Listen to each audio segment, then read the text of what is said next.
So there's a right-wing troll on the Guardian website called Stephen Garside. He's been banned so many times that he has multiple profiles, but he uses all of them to spread some quite nasty reactionary sentiments on what's still an ostensibly liberal platform. As seems to be the trend for these take back our country types. His grasp of English seems lacking compared to the foreigners he rails against. It's all a bit sad, really. But he also keeps referring to himself as an author, so I had to look this up. I found this book, and it's got to be one of the worst things I've ever read. It makes 50 Shades of Grey look like a masterwork. So, of course, I had to make an audiobook.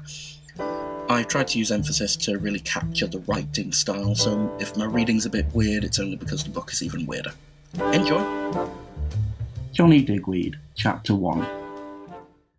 Johnny Digweed! Where in the world do I begin? Well, at the beginning would be a good idea, I suppose. Jonathan Herbert Digweed was born on the 26th of February 1961 at Bury General Hospital, and an extremely nervous Cecil Digweed was just about to light up his umpteenth park drive when news of little Johnny's arrival on planet Earth was announced. This was by an overworked, underpaid and taken-for-granted staff nurse who had seen these occurrences a million times over, and it showed. "Mr. Digwood," shouted the nurse. That's Digweed," replied Cecil, and not for the first time it had to be said. "Oh, I do beg your pardon, sir," said the nurse, not unsarcastically. "Well, Mr. Digweed, you are now a daddy." The nurse immediately studied Cecil's face for a reaction. These varied across the scale, from genuine joy and relief to stricken terror as the realization dawned that a child had actually been born, which meant at the very least 16 years of responsibility equals aggravation equals expense. However, Cecil's reaction was of the former. Much to the nurse's chagrin, she secretly enjoyed watching new fathers squirming under the sledge-hammer blow of responsibility, but Cecil openly displayed genuine elation and duly celebrated by lighting up another park drive. "Is it a boy or a girl?" said Cecil through a cloud of blue smoke. "Why don't you come and see for yourself?" replied the nurse, and with that she wheeled around in a perfect 180-degree turn and set off like a headmistress looking for errant schoolchildren, with Cecil trailing in her wake. Just as the nurse and Cecil were about to enter the maternity ward, the nurse stopped abruptly, and turning to Cecil, she said smilingly, "Cigarettes are expressly forbidden on the ward." Pulling a face, Cecil reluctantly stubbed the park drive out in a nearby ashtray and trundled into the ward behind the nurse. The maternity ward was roughly 80 feet in length, and probably the same in width. There were also 15 beds, all numbered, and instantly reminded Cecil of a military field hospital. There were also two prevailing senses that nearly overwhelmed Cecil. 1. The cacophony of new-born babies, all asking the same question. 2. The eye-watering stench of iodine. The nurse, along with Cecil, approached bed number 8, and there, propped up on pillows so white and square they looked like giant marshmallows, was the familiar sight of Cecil's beloved wife, Ethel. "How do you feel, my little angel?" asked Cecil, which was a bit of a misnomer, really, Ethel being 6 foot plus. "Bloody sore and bloody knackered," replied a radiant Ethel, and immediately glanced down to her right. As Cecil followed Ethel's gaze, he saw for the first time what they were both there for. Nestled snugly in a 3x2 plastic box, what the hospital affectionately called a birth crib, was the fruit of his loins. Both Ethel and Cecil had already decided on a name for the newest addition to the Digweed family, Jonathan after Cecil's favourite film star, John Wayne, if a boy, and Lauren if a girl after Ethel's favourite, Lauren Bacall. The Herbert edition came later at the behest of Herbert Crabtree, self-appointed godfather and Cecil's boss at the pickle factory. The nurse ensured that everything was how it should be, and then picked up a chart that was attached to a battered old clipboard. After a few more checks, she then deftly leaned over to whisper the words, 5 minutes, in Cecil's left ear. The first thing to strike both Ethel and Cecil odd about their little son, and believe me, that was the first of many, was that baby Johnny's eyes were wide open and staring, which of course was a little peculiar in itself. But the really weird and slightly scary thing was, the wee infant wasn't moving. Not even a twitch. Every other baby on that particular ward was screaming for England at the most, or writhing around like an electric eel at the very least. However, rather disturbingly, there was little Johnny lying completely motionless. Another unusual aspect of the newborn infant, even at this early stage, was the colour of little Johnny's eyes. Both parents had the same colour eyes, but not like this. Deep sapphire blue was the description that sprang to Cecil's mind. He glanced at Ethel in a concerned manner and said, "Is that normal?" "What do you mean?" replied Ethel. "You know, the staring and he's not moving either. Don't you think, it's a bit strange?" "Oh, stop worrying, Cecil," replied Ethel. "He's been checked out by the doctor, and he said everything had gone really well. The midwife herself said we were very lucky to have such a beautiful, healthy baby boy." Ethel suddenly gasped in amazement and cried, "Oh, look, Cecil, little Johnny's looking at you." Sure enough, while Ethel and Cecil were both talking, the little infant had seemingly manoeuvred himself round at the slightest of angles, and was now fixing those amazing blue eyes on his father. It has to be said, if Cecil were being totally honest, even though he was overjoyed to have a healthy baby son, the staring really was starting to creep him out. Precisely at that moment, the nurse appeared again, as if by magic, and stated that visiting time was now over. So Cecil made his goodbyes, kissed his wife tenderly on the forehead, and gave a wave to baby Johnny accompanied by the obligatory coochie coo. He then departed for home. 2 days later, both Ethel and little Johnny arrived home to a rapturous reception. All the family were attendants. Both Ethel and Cecil were the only children, so no siblings. However, both parents were there. Edith and Harold on Ethel's side, and Cedric and Marion on Cecil's, plus the usual mix of cousins, friends, and neighbours. There were even members of Ethel's knitting club, gathered in eager anticipation of the new project, little Johnny. A year flew by, and it was soon time for little Johnny's first birthday. The knitting club were again in attendance, and almost every item of clothing that little Johnny wore was from a knitting pattern, apart from nappies.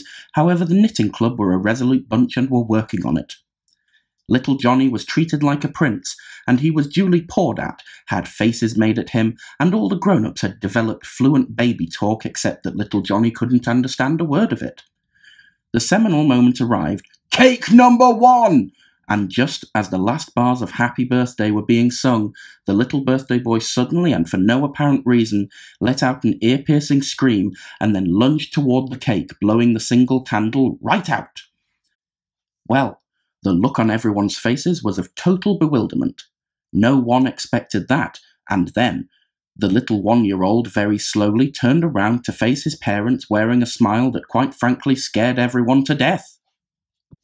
Apart from the beginning of Johnny's existence at the hospital and the first birthday party celebration, everything was as normal as could be in little Johnny's young life. Measles, mumps, chicken pox, and of course, soggy Farley's rusks.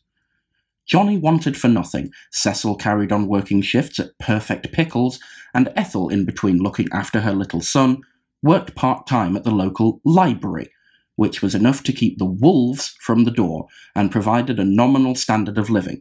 What luxuries little Johnny didn't have were more than made up for by the unrequited love showered on him by his doting parents. 4 birthday cakes later, another pivotal moment arrived in little Johnny's life. The first day of school, or more importantly, little Johnny's first contact with the rest of the human race. You see, apart from close family, little Johnny had been wrapped in wool. Literally, if the knitting club had gotten their way. However, the time had come to immerse, or as you will see later in the story, and for want of a better word, unleash little Johnny Digweed onto the rest of humanity. 8:30 a.m. Monday 16th September 1966. The Digweed household was a hive of frantic activity. Again, nearly all the family were present for this most special of occasions.